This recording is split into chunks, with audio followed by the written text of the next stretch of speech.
आज की क्लास में हम राज्य की विधानसभा से संबंधित कुछ संवैधानिक प्रावधानों पर चर्चा करेंगे।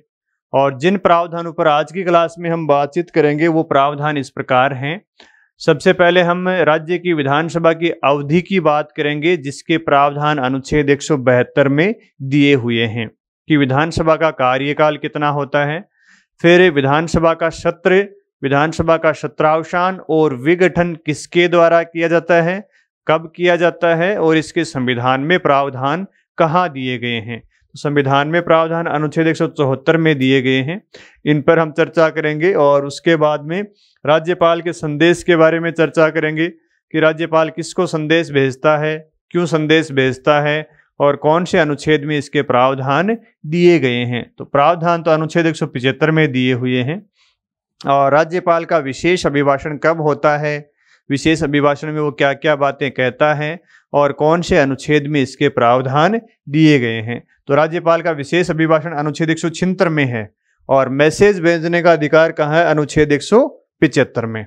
और सदन में मंत्री और अधिवक्ताओं के और सदन में मंत्रियों और महाधिवक्ता के क्या अधिकार होते हैं, उन पर भी हम अनुच्छेद 177 के अंतर्गत चर्चा करेंगे। तो आइए सबसे पहले देखते हैं हम विधानसभा की अवधि। तो विधानसभा का कार्यकाल कितना होता है भाई? तो विधानसभा का कार्यकाल होता है 5 वर्ष। विधानसभा का कार्यकाल कितना होता है? 5 वर्ष कार्यकाल होता है। अब सवाल ये उठता है कि विधानसभा का जो कार्यकाल 5 वर्ष होता है, ये कब से शुरू होता है? जिस दिन चुनाव का परिणाम आता है उस दिन से शुरू होता है, या फिर जिस दिन विधानसभा का गठन होता है उस दिन शुरू होता है? भाई गठन का मतलब क्या होता है? भारत का निर्वाचन आयोग सभी निर्वाचित सदस्यों की सूचना राज्यपाल के पास भेजता है, उसको विधानसभा का गठन बोलते हैं। क्या उस दिन से शुरुआत होती है 5 वर्ष की, या फिर जिस दिन निर्वाचन के बाद में विधानसभा की प्रथम बैठक होती है उस दिन से इसका कार्यकाल गिना जाता है? तो राज्य की विधानसभा का जो 5 वर्ष का कार्यकाल है, इसका प्रारंभ कब होता है? चुनाव के बाद में विधानसभा की प्रथम बैठक से इसका कार्यकाल गिना जाता है। चुनाव होने के बाद में जिस दिन प्रथम बार विधानसभा बैठती है उस दिन से इसका कार्यकाल 5 वर्ष का स्टार्ट होता है। तो क्या विधानसभा पूरे 5 वर्ष के दौरान बनी रहती है या इसका पहले भी विघटन किया जा सकता है? तो उत्तर है, इसका कार्यकाल पूर्ण होने से पहले भी राज्यपाल के द्वारा विघटन किया जा सकता है। साधारण स्थिति में विधानसभा कितना कार्यकाल पूरा करेगी? 5 वर्ष का कार्यकाल पूरा करेगी। लेकिन ये जरूरी नहीं है कि विधानसभा पूरे 5 वर्ष ही कार्य करे, इसका पहले भी विघटन कर दिया जाता है। अगर राज्यपाल के द्वारा पहले विघटन नहीं किया जाता है तो विधानसभा अपने पूरे 5 वर्ष कार्य करती है। क्या विधानसभा का कार्यकाल 5 वर्ष से ज्यादा अवधि के लिए भी बढ़ाया जा सकता है क्या?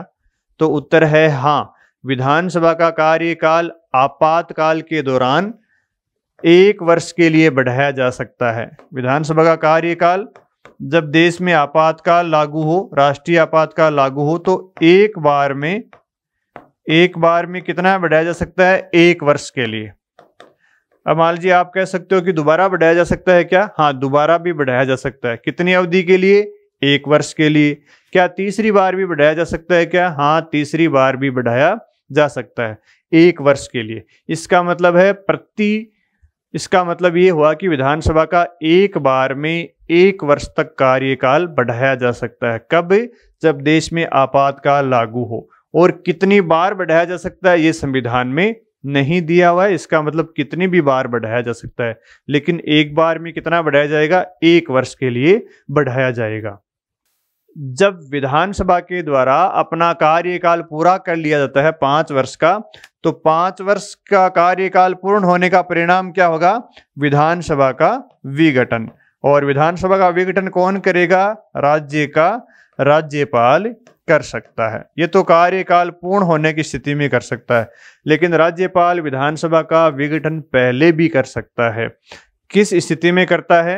अगर मंत्री परिषद के द्वारा राज्यपाल को विधानसभा के विघटन की सलाह दी जाती है तो पहले भी विघटित हो सकती है, या फिर राज्य में राष्ट्रपति शासन लागू होता है तो भी राज्यपाल के द्वारा विधानसभा कार्यकाल से पहले ही विघटित की जा सकती है, या फिर मंत्रिपरिषद के विरुद्ध विधानसभा में अविश्वास प्रस्ताव पारित हो जाता है।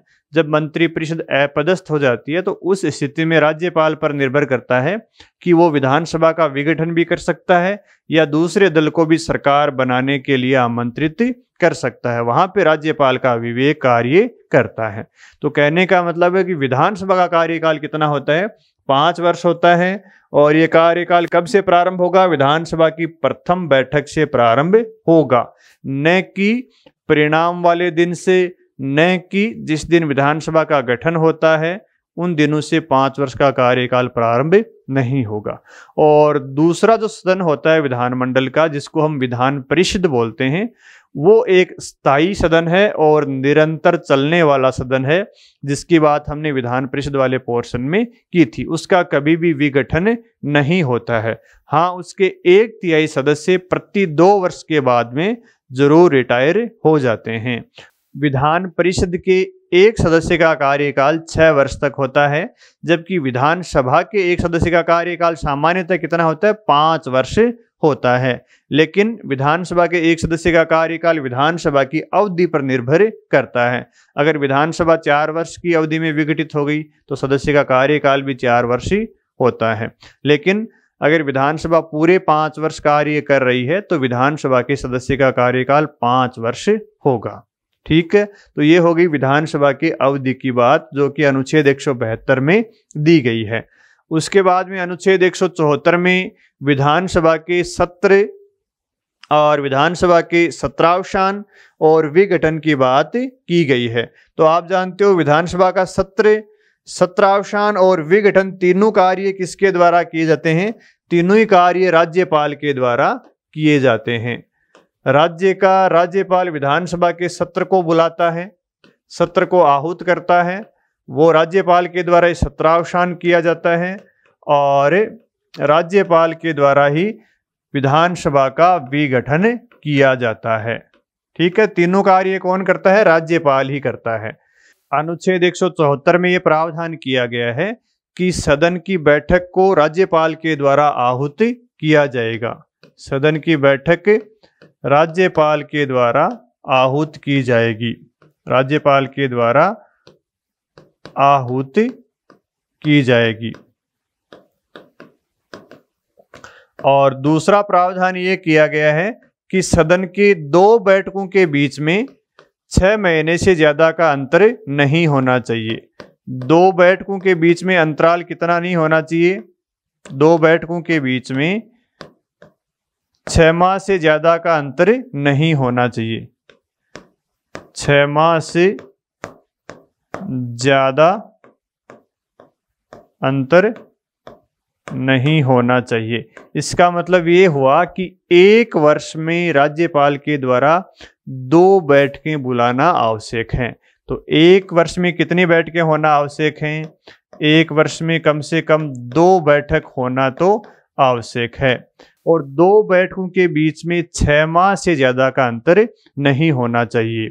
तो राज्यपाल के द्वारा जब इस सदन को बैठक के लिए बुलाया जाता है, एक बार में वो बैठक कितने दिन चलेगी इसके बारे में संविधान में कोई प्रावधान नहीं है कि बैठक के कब से आरंभ होगी और बैठक कितनी अवधि के लिए होगी। राज्यपाल के द्वारा जो बैठक बुलाई जाती है वो बैठक किस तिथि को बुलाई जाएगी और वो बैठक कितने दिन चलेगी, इसके बारे में संविधान में कोई प्रावधान नहीं किया गया है। राज्यपाल के द्वारा जब किसी सदन की बैठक को बुलाया जाता है तो वो बैठक 1 दिन भी चल सकती है, 5 दिन भी चल सकती है, 20 दिन भी चल सकती है। वो किस पर डिपेंड करती है? वो सरकार के विधायी कामकाज पर निर्भर करती है, विधानसभा के अध्यक्ष और सरकार के ऊपर निर्भर करता है कि वो कितने अवधि के लिए उस बैठक को चालू रखते हैं। इसका मतलब ये हुआ कि जब राज्यपाल के द्वारा सदन की बैठक बुलाई जाती है तो वो बैठक एक विशेष अवधि तक चल सकती हैं। अब उसमें जरूरी नहीं है कि एक ही बैठक हो, उसमें 10 बैठकें हो सकती हैं, 20 बैठकें हो सकती हैं। तो उस एक विशेष अवधि में जो बहुत सारी बैठकें होती हैं उनको क्या बोलते हैं? सत्र बोलते हैं। तो सत्र किसको बोलेंगे? एक विशेष अवधि में होने वाली बैठकों को सत्र बोलते हैं। एक विशेष अवधि में होने वाली बैठकों को क्या बोलते हैं? सत्र बोलते हैं। जैसे राज्यपाल के द्वारा जो बैठक बुलाई है वो मान लीजिए बैठक 10 दिन चलती है, जैसे 1 जुलाई से लेकर वो बैठकें 10 जुलाई तक चलती हैं और उसके बाद में क्या होते हैं, वो बैठकें स्थगित हो जाती हैं। तो इस एक विशेष अवधि में जो बैठकें हुई उनको क्या बोल देते हैं? एक सत्र बोल देते हैं। तो इसका मतलब हुआ कि इस एक विशेष अवधि में जो बैठकें हुई उनको क्या बोल देते हैं? सत्र बोल देते हैं।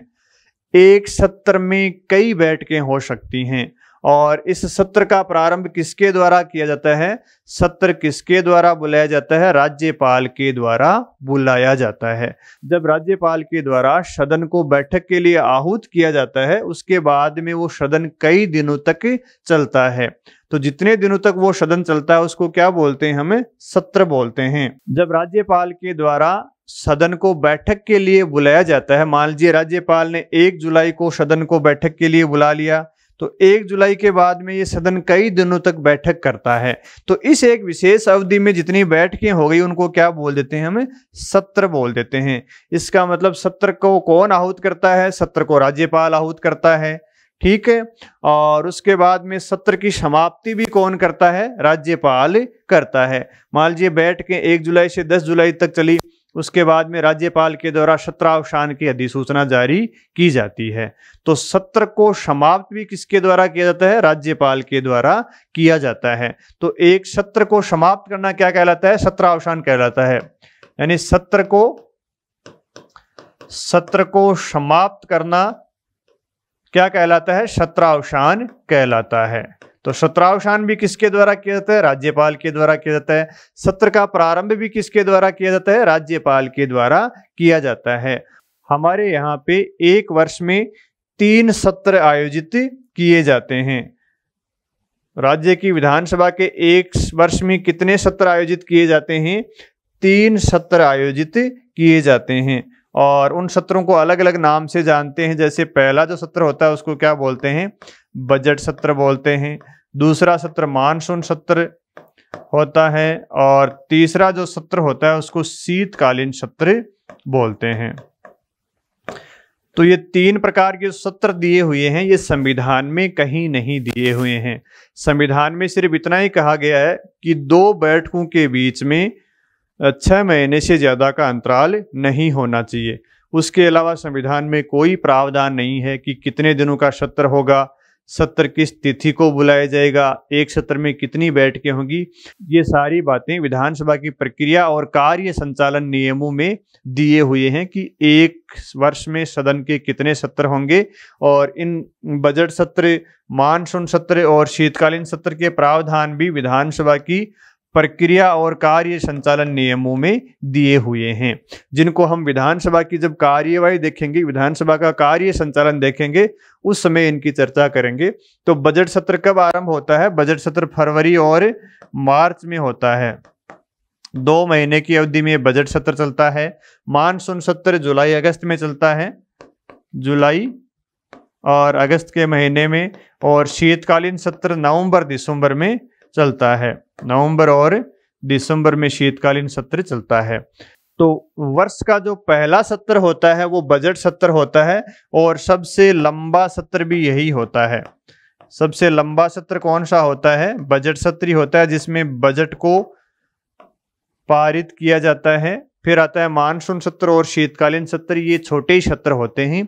ये सरकार की विधायी काम काज पर निर्भर करते हैं कि सरकार के पास विधानसभा में कितने विधेयक पेश करने हैं, कितने प्रस्ताव पारित करने हैं, उन पर यह डिपेंड करता है। और एक सत्र कितनी अवधि के लिए चलेगा ये सरकार और विधानसभा के स्पीकर के द्वारा तय किया जाता है। लेकिन एक सत्र का आरंभ कौन करता है? राज्यपाल करता है। और यहाँ पे मान लीजिए फरवरी मार्च में ये सत्र क्या होता है? समाप्त हो जाता है। तो सत्र को समाप्त किसके द्वारा किया जाता है? राज्यपाल के द्वारा ही किया जाता है। ये सत्र जो बजट सत्र है फरवरी में स्टार्ट हुआ था और मार्च में समाप्त हो गया। तो ये मार्च में जब समाप्त होता है सत्र, तो इसको क्या बोलते हैं? सत्रावसान बोलते हैं। यानी सत्र की समाप्ति क्या कहलाता है? सत्रावसान कहलाता है। और जिस दिन सत्र कि प्रथम बैठक होती है उसको क्या बोलते हैं, सत्र का प्रारंभ बोलते हैं। तो सत्र का प्रारंभ भी किसके द्वारा किया जाता है, राज्यपाल के द्वारा किया जाता है। सत्र का समाप्ति भी किसके द्वारा की जाती है, राज्यपाल के द्वारा की जाती है। तो यहाँ पे ये क्या हो गई, सत्र की समाप्ति हो गई। फिर सत्र की समाप्ति होने के बाद में दोबारा सदन तभी बैठेगा जब राज्यपाल दोबारा बैठक को आहूत करेगा। यानी जैसे मार्च के महीने में सत्रावसान हो गया, तो अब अप्रैल मई जून में सदन बिना राज्यपाल के आहूत किए बिना नहीं बैठेगा। दोबारा सदन कब बैठेगा, सत्र में कब आएगा, जब राज्यपाल के द्वारा बैठक के लिए आहूत किया जाएगा। और राज्यपाल फिर दोबारा बैठक के लिए आहूत कर देगा कि 1 जुलाई को आपको बैठक के लिए आना है। तो 1 जुलाई को क्या हो जाएगा, फिर दोबारा सत्र प्रारंभ हो जाएगा। 30 अगस्त को बाद में राज्यपाल कह देता कि अब सत्र का सत्रावसान किया जाता है, यानी सत्र को समाप्त किया जाता है। तो इस प्रकार सत्र का प्रारंभ और सत्रावसान किसके द्वारा किया जाता है, राज्यपाल के द्वारा किया जाता है। ठीक है, सत्रावसान क्या होता है, सत्र को समाप्त कर देना। अब एक बात और आती है जिसको हम स्थगन बोलते हैं, वो क्या होता है वो भी आप देख लो। मान लीजिए एक जो सत्र होता है, इस सत्र में कई बैठक होती हैं। एक सत्र में क्या होती हैं, कई बैठक होती हैं। और एक बैठक 11 बजे से लेकर 6 बजे तक चलती है। एक सत्र में 10 बैठक भी हो सकती हैं, 20 बैठक भी हो सकती हैं, 15 बैठक भी हो सकती हैं। सारे सरकार के काम काज पर निर्भर करता है। तो 2 बैठकों के बीच में जो अंतराल आता है उसको क्या बोलते हैं, उसको स्थगन बोलते हैं। उसको क्या बोलते हैं, स्थगन बोलते हैं। और 2 सत्रों के बीच का जो अंतराल है इसको क्या बोलते हैं, सत्रावसान बोलते हैं। 2 सत्रों के बीच का जो अंतराल है उसको तो क्या बोलेंगे, सत्रावसान बोलेंगे। और 2 बैठकों के बीच का जो अंतराल होता है, अवकाश होता है, उसको क्या बोलते हैं, स्थगन बोलते हैं। जैसे मान लीजिए 1 अगस्त को सदन की बैठक हुई, 1 अगस्त को हो गई, 2 को हो गई, 3 को हो गई, फिर 4 और 5 तारीख को छुट्टी हो गई, उसको क्या बोलेंगे, स्थगन बोल देंगे। और फिर 6 तारीख को वापस 6, 7, 8, 9 इस प्रकार वापस बैठकें हो गई। तो 2 बैठक के बीच का जो अवकाश आया है, अंतराल आया है, इसको क्या बोलते हैं, स्थगन बोलते हैं। और ये स्थगन किसके द्वारा किया जाता है, ये विधानसभा के अध्यक्ष के द्वारा किया जाता है। जबकि सत्र की समाप्ति किसके द्वारा की जाती है, राज्यपाल के द्वारा की जाती है। और 2 बैठकों के बीच में जो अंतराल होता है उसको क्या बोलते हैं, स्थगन बोलते हैं। स्थगन 1 घंटे का हो सकता है, 1 दिन का हो सकता है, 1 सप्ताह का हो सकता है। यानी जो बैठक चल रही है, मान लीजिए 11 बजे से लेकर और 6 बजे तक बैठक चलती है विधानसभा की, तो मान लीजिए 12 बजे बैठक को क्या कर दिया, स्थगन कर दिया। और फिर 2 बजे बैठक वापस शुरू हो गई। तो ये 2 घंटे का क्या होता है, ये 2 घंटे का स्थगन होता है। यानी 2 बैठकों के बीच का जो अंतराल होता है उसको क्या बोलेंगे, स्थगन बोलेंगे। और स्थगन हमेशा विधानसभा के अध्यक्ष के द्वारा किया जाता है, जबकि सत्र का प्रारंभ, सत्र की समाप्ति राज्यपाल के द्वारा की जाती है। तो अब मैं समझता हूं कि स्थगन और सत्रावसान क्या होता है, आपके समझ में आ गया होगा।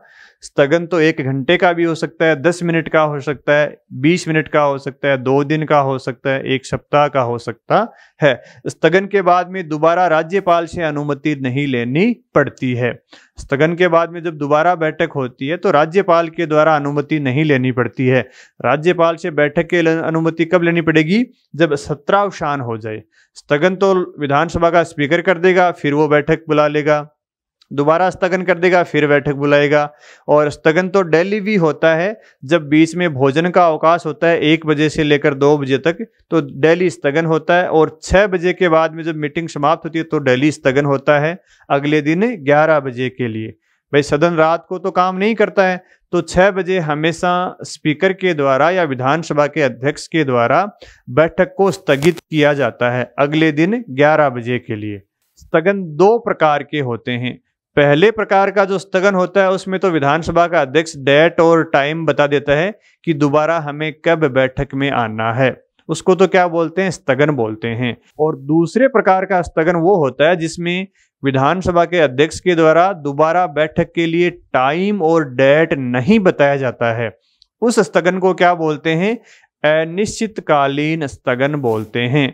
जब विधानसभा के अध्यक्ष द्वारा ये कहा जाता है कि ये बैठक को स्थगित किया जाता है, आगे कुछ नहीं बोलता है, इसका मतलब वो बैठक अनिश्चितकालीन स्थगित हो गई है। उसके लिए दोबारा बैठक कब होगी, सदस्यों के पास कोई सूचना नहीं है। तो ये तो होता है अनिश्चितकालीन स्थगन। और जब अध्यक्ष ये कहता है कि कल 11 बजे दोबारा बैठक होगी, तब तक के लिए स्थगित किया जाता है, उसको केवल स्थगन बोलते हैं। तो अब ये स्थगन और सत्रावसान में आपको अंतर समझ में आ गया होगा। उसके बाद में आता है सदन का विघटन। सदन का विघटन किसके द्वारा किया जाता है? सदन का विघटन राज्यपाल के द्वारा किया जाता है। और सदन का विघटन राज्यपाल के द्वारा कब किया जाता है? भाई पहली कंडीशन तो है जब विधानसभा का कार्यकाल पूर्ण हो जाए, कार्यकाल पूर्ण हो जाए तब विघटित कर दिया जाएगा। या फिर बीच में अगर विघटन करना है तो मंत्रिपरिषद राज्यपाल को विघटित करने के लिए सलाह देती है। तो मंत्रिपरिषद की सलाह से भी राज्यपाल क्या कर सकता है? विधानसभा को विघटित कर सकता है। या तो राज्यपाल मंत्रिपरिषद की सलाह से विघटित करेगा, या विधानसभा का कार्यकाल पूरा हो जाएगा तो राज्यपाल विघटित कर देगा, या फिर राज्य में राष्ट्रपति शासन लागू होता है तो भी राज्यपाल विधानसभा को विघटित कर सकता है। और विघटित होने का अर्थ क्या होता है? विघटित होने का अर्थ है कि विधानसभा का कार्यकाल पूरा हो जाता है, विधानसभा का कार्यकाल समाप्त हो जाता है, विधानसभा की मृत्यु हो जाती है, विधानसभा की मृत्यु हो जाती है। जब विधानसभा की मृत्यु हो जाती है तो विधानसभा के सदस्यों का कार्यकाल भी क्या हो जाता है? सदस्यों का कार्यकाल भी समाप्त हो जाता है।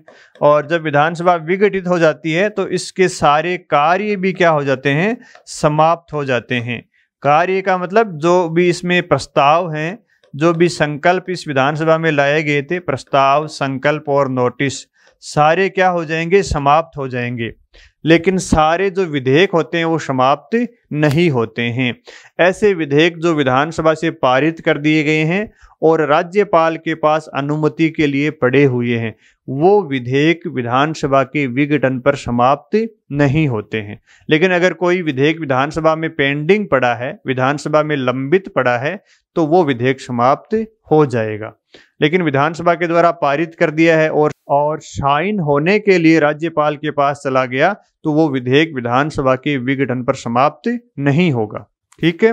तो विधानसभा का विघटन होने का मतलब विधानसभा का कार्यकाल समाप्त हो जाना, विधानसभा की मृत्यु हो जाना, विधानसभा के सदस्यों का कार्यकाल, और विधानसभा की बैठक दोबारा तभी होगी जब निर्वाचित सदस्य आएंगे, नए निर्वाचित सदस्य आएंगे, तभी क्या होगी? दोबारा बैठक होगी। और विधानसभा का विघटन होने पर विधानसभा की बैठक नहीं होती है। विधानसभा का विघटन हो जाएगा तो इसके बाद में चुनाव होंगे, चुनाव होने के बाद में जो निर्वाचित सदस्य आएंगे तब भी विधानसभा की बैठक होगी। तो विधानसभा का विघटन होने का मतलब विधानसभा का कार्यकाल समाप्त हो जाना, सदस्यों का कार्यकाल भी समाप्त हो जाता है और विधानसभा में जो कार्य हैं वो भी सारे समाप्त हो जाते हैं। ये विधानसभा का विघटन है जो राज्यपाल के द्वारा किया जाता है। तो सत्र, सत्रावसान और विघटन। इसके बाद में हम चर्चा करेंगे राज्यपाल के संदेश पर, जो अनुच्छेद 175 में प्रावधान किए गए हैं। तो राज्यपाल के द्वारा संदेश भेजा जाता है, किसको भेजा जाएगा और संदेश में क्या भेजता है, किसको संदेश भेजेगा? तो राज्यपाल संदेश विधानसभा को भेजता है। किसको भेज देगा संदेश? विधानसभा को। ये प्रावधान कहाँ किए गए हैं? अनुच्छेद 175 में किए गए हैं। अगर किसी राज्य में विधानमंडल द्विसदनीय है तो विधानसभा को भी संदेश भेजेगा और विधान परिषद को भी संदेश भेजेगा।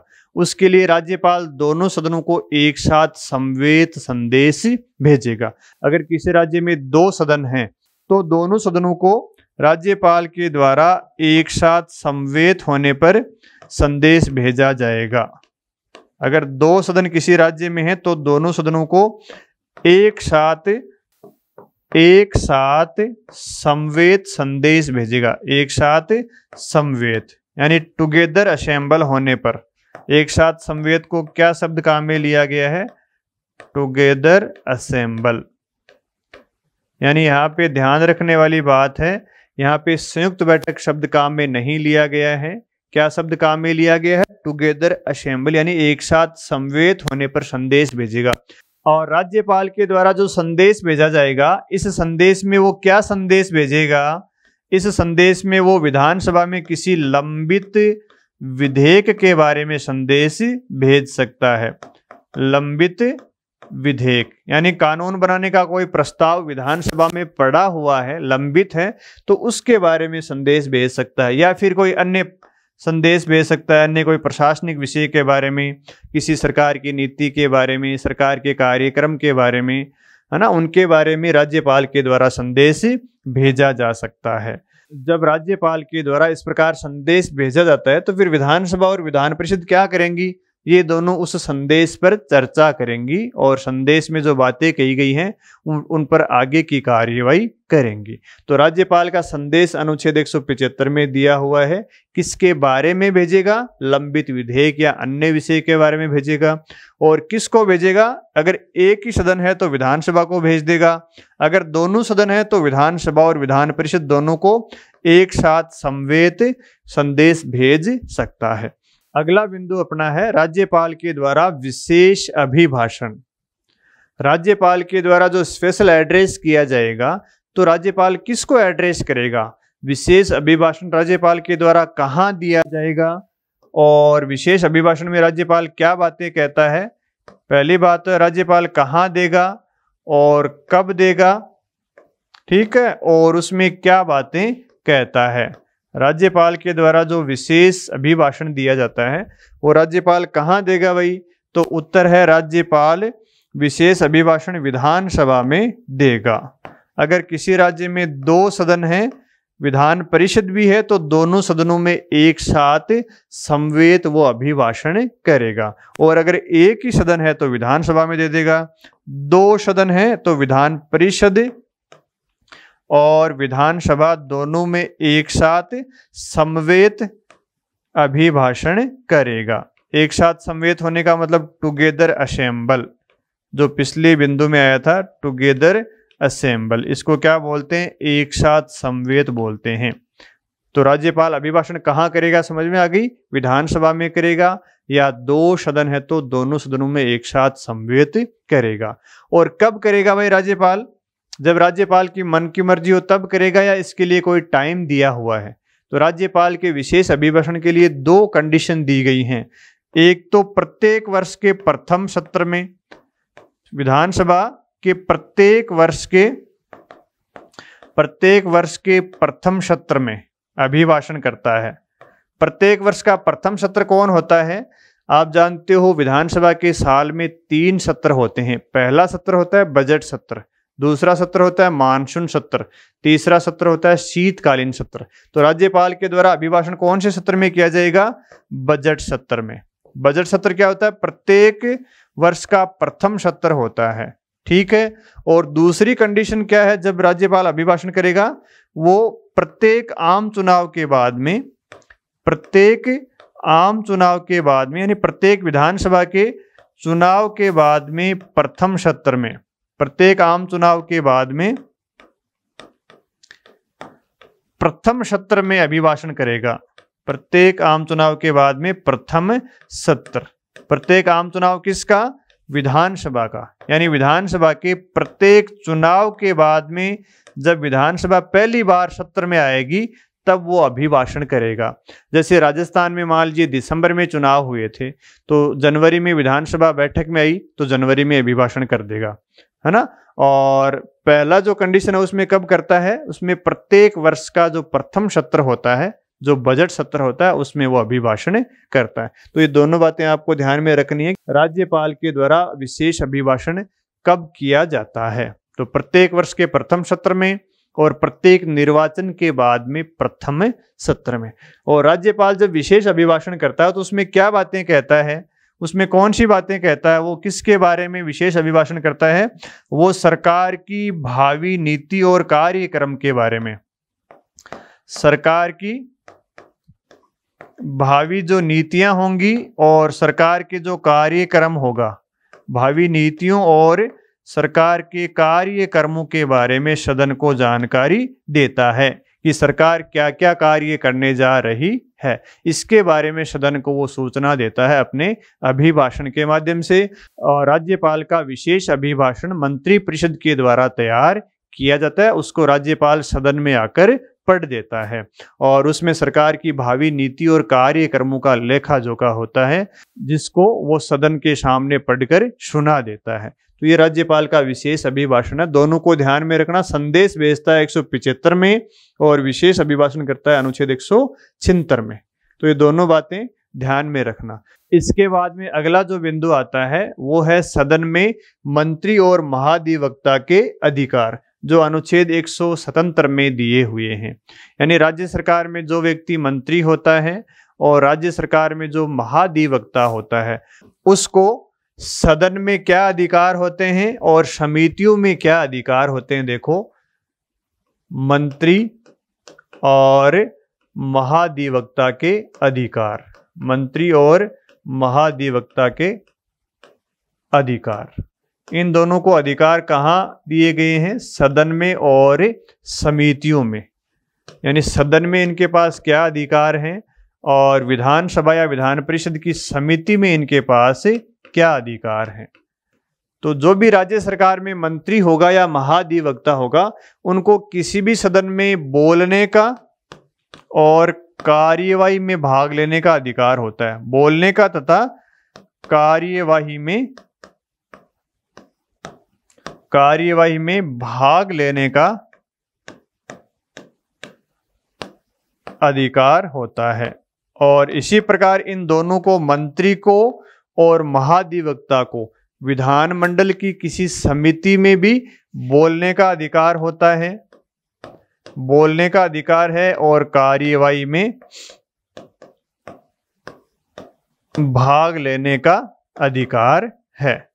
अब यहाँ पे एक जो विशेष बात है, भाई मंत्री तो किसी न किसी सदन का सदस्य होता है। भाई विधानसभा है तो विधानसभा का सदस्य होगा मंत्री, या अगर विधान परिषद है तो विधान परिषद का सदस्य हो सकता है। मंत्री विधानमंडल की किसी एक सदन का सदस्य जरूर होता है।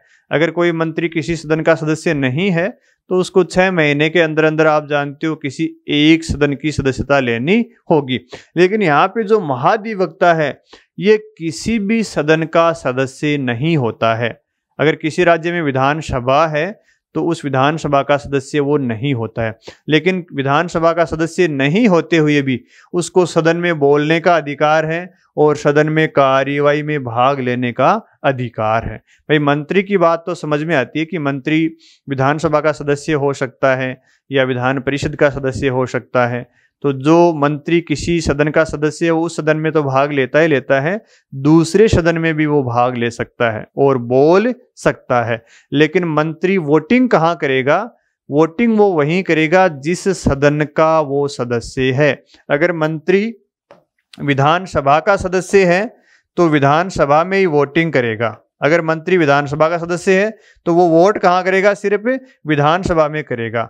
लेकिन अगर राज्य में विधान परिषद भी है तो वो मंत्री विधान परिषद में भी क्या कर सकता है? बोल सकता है और कार्यवाही में भाग ले सकता है। लेकिन अगर वो सदस्य विधानसभा का है तो यहाँ पे वो वोट नहीं कर सकता। ठीक है, वोट वो कहाँ करेगा? जिस सदन का वो सदस्य है वहीं वोट करेगा। और इसी प्रकार जो महाधिवक्ता होता है वो विधानसभा में भी बोल सकता है, कार्यवाही में भाग ले सकता है, विधान परिषद में भी बोल सकता है, कार्यवाही में भाग ले सकता है। लेकिन महाधिवक्ता इन दोनों सदनों में कहीं भी वोट नहीं करेगा। क्यों नहीं करेगा? क्योंकि महाधिवक्ता किसी भी सदन का सदस्य नहीं होता है, इसलिए वो वोट नहीं कर सकता, सिर्फ बोल सकता है और कार्यवाही में भाग ले सकता है। दूसरे इनके अधिकार कहाँ है? सदन की समिति में है। भाई सदन में अनेक प्रकार की समितियां होती हैं, जैसे कार्य मंत्रणा समिति है, विशेषाधिकार समिति होती है, नियम समिति होती है। तो इन समितियों में मंत्री और महाधिवक्ता को बोलने का अधिकार भी है और कार्यवाही में भाग लेने का अधिकार होता है। तो ये सदन और समितियों में मंत्री और महाधिवक्ता के अधिकार होते हैं।